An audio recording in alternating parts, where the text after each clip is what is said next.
The Bachelor Brothers' Bed and Breakfast is a book that I wrote many, many years ago. It gets called a novel. I don't know that it properly is.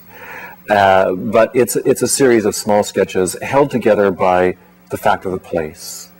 Bed and breakfast run by two fraternal twins where people go to read the books they've never made time for in their lives. It's a pretty low concept. And that's what ties the whole thing together. It happens over the course of a year, so there's a bit of a time structure to it.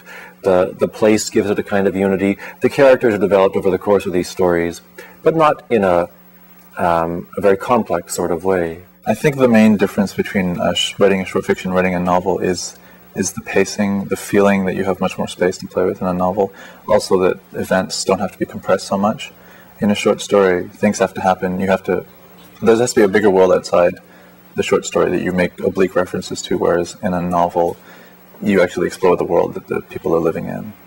To me, structure, after choosing voice, structure is the next most important choice in a story, and sometimes I use quite an artificial structure. There will be a manual for someone addressed to something. There will be a story that starts at the end and then moves to the beginning and then moves back through. There will be a braided structure. And what I've over the years developed for myself is this little sheet that has at least 10 to 12 geometric shapes of stories, and I call it the geometry of the story. And I feel like every single story should be something you can imagine as a three-dimensional sculpture made with pipe cleaners or popsicle sticks. Like you could actually build it and hold it in your hand. Like that's how important and sort of intrinsic structure is to me, to the writing of a short story.